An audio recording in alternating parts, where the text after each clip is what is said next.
শবে বরাত উপলক্ষে ছোলার হালুয়া বানালাম। কিভাবে বানালাম প্রতিটা টিপস সহ থাকছে এই ভিডিওতে। এর জন্য আমি নিয়েছিলাম 2 কাপ ছোলার ডাল। এটা আমি ওভারনাইট ভিজিয়ে রেখেছিলাম। এটা এরকম ফুলে ডাবল হয়ে গিয়েছে। পরে পানি চেঞ্জ করে ভালোভাবে ধুয়ে এর মধ্যে আমি 2 কাপ দুধ আর হচ্ছে 1 কাপ পানি দিয়ে এটাকে ভালোভাবে সিদ্ধ করে নিব। আর ভেতরে কিছু শুকনা মশলা যেরকম তেজপাতা, দারচিনি আর হচ্ছে 2 পিস এলাচ দিয়ে আমি এটাকে প্রপারলি সিদ্ধ করে নিব। তারপর মশলাগুলো উঠিয়ে এটাকে আমি ব্লেন্ডারে ভালোভাবে ব্লেন্ড করে নিব। এখন ঘিয়ের মধ্যে আমি একটু যে বাদামগুলো দেবো সেগুলো একটু ভেজে নিচ্ছি। তারপর সেই ঘিতেই ওই বাদামগুলো উঠিয়ে এই হচ্ছে ডালের মিশ্রণটা দিয়ে আমি একটু নেড়ে নেব।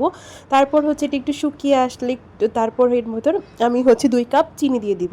চিনি দিয়ে এটা আরেকটু লিকুইড হয়ে যাবে। তারপর এভাবে নাড়তে নাড়তে এটা হচ্ছে যখন একটু শুকিয়ে আসবে তখন এর মধ্যে আমি আমার ড্রাই ফ্রুটসগুলো দিয়ে দিব। আর শেষের দিকে যখন এইভাবে হচ্ছে কড়াই থেকে উঠে আসবে মনে হবে তখন আমি হচ্ছে গুঁড়া দুধ দিয়ে ভালোভাবে নেড়ে দিব। এই তো হয়ে গেল আমার হচ্ছে সহজ ইজি ছোলার হালুয়া। একটু নাড়তে যা কষ্ট হয়, তাছাড়া এটা প্রপারলি যখন ঠান্ডা হয়ে যাবে তখন এটা কেটে খাওয়া যাবে। আমি একটু আগেই কেটে ফেলছিলাম, এর জন্য এরকম হয়ে গেছে।